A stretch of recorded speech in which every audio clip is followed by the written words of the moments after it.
میرے بھائی میں واک ٹریک پہ صبح صبح موبائل اٹھا کے اس طرح یہ سٹک میرے ہاتھ میں ہوتی ہے، یہ میری حالت ہوتی ہے، اور میں اس طرح کے واک ٹریک پہ اگر صبح صبح آ کے آپ کے سامنے بھاشن دینا شروع کر دیتا ہوں تو میں یہ چاہتا ہوں کہ 5 سال میں نے ڈپریشن کو فیس کیا ہے۔ اگر آپ اس ڈپریشن سے نکلنا چاہتے ہیں، آپ سٹریس سے نکلنا چاہتے ہیں، مجھے کئی لوگ جن کے ملتے ہیں وہ میری ویڈیو کو دیکھتے بھی ہیں، مجھ سے بات بھی کرتے ہیں، کہتے ہیں یار تم بہت اچھا کرتے ہو، لیکن وہ خود نہیں کر پا رہے۔ تو یہ آج میرا میسج صرف انہی کے لیے ہے کہ ایک نہ ایک دن آپ کو ہی کرنا ہوگا، کیونکہ ہاسپٹل میں جو پیسے لگتے ہیں نا آج کل، جو ڈاکٹر فرسٹ رپورٹ میں آپ سے جو ٹیسٹ کرواتے ہیں وہ 15 سے 20 ہزار تو عام چیز ہے۔ تو اس سے بہتر ہے کہ آپ انہی پیسوں کو بچانے کے لیے، اپنی صحت کو بچانے کے لیے، اپنے ٹائم کو بچانے کے لیے تو اس طرح کے واک ٹریک پہ نکل آئیں۔ ہر واک ٹریک کی ایک اپنی خاموشی اور ایک اپنا لذت ہے۔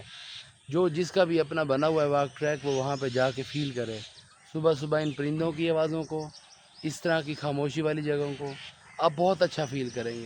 آپ کتنے برے لگتے ہیں، آپ لاکھوں کے کپڑے پہن لیتے ہیں لیکن آپ یہ نہیں دیکھتے کہ یہ جو آپ کی توند نکلی ہوتی ہے، آپ کتنا برا، لوگ آپ کو کتنا برا سمجھتے ہیں۔ تو یار یہ صحت کے معاملے میں کوئی کمپرومائز نہیں۔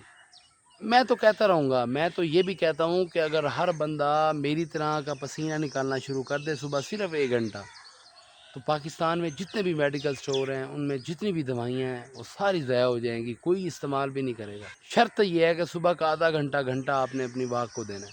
ابھی بھی ٹائم ہے، مان لیں میری بات، ابھی وقت نہیں گزرا۔ جب وقت گزر جائے گا نا، جب ہاسپٹل میں جائیں گے اور ڈاکٹر وہ کہے گا کہ اب آپ کا علاج نہیں ہو سکتا، اب آپ ان کو گھر لے جائیں، اس وقت آپ کیا کریں گے؟ ابھی تو چلیں وقت ہے پڑا آپ کے پاس، مرنا تو ہر کسی نے ہے۔ پھر یہ میری باتوں پہ وہ کریں گے سب جو لوگ پینٹ شرٹ پہنتے ہیں، آج میں ان سے مخاطب ہو کے کہہ رہا ہوں کہ کبھی شیشے کے آگے کھڑے ہو کے اپنی پیٹ کو تو دیکھیں، کتنے برے لگتے ہیں آپ۔ کیا فائدہ ہوا آپ کی اس پرسنالٹی کا، آپ کے اتنے بڑے عہدے کا، آپ کے اتنے بڑے افسر ہونے کا کیا فائدہ ہوا؟ اور وہ میری فیمیلز، میری مائیں، میری بہنیں، میں ان سے بھی مخاطب ہو کے کہتا ہوں کیا فائدہ اگر آپ ایک اچھی لائف گزار رہے ہیں اور آپ کی ہیلتھی لائف نہیں ہے، اور ساتھ میں آپ کا جسم موٹا ہے، تو کیا کریں گے اس جسم کو؟ لوگ آپ کے کیا کیا باتیں کرتے ہوں گے۔ میں کسی کو تنقید کا نشانہ نہیں بنا رہا، میری باتوں کو پازیٹیو میں لیجئے گا۔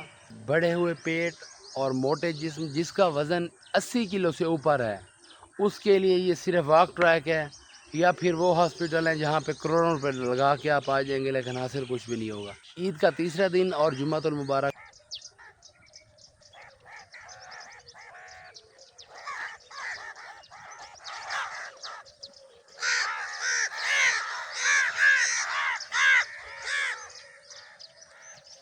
آپ کو میری اگر ویڈیو اچھی تھوڑی سی بھی لگتی ہے نا تو کم سے کم اس کو لائک فالو کر کے جائیں، مہربانی ہے آپ کی۔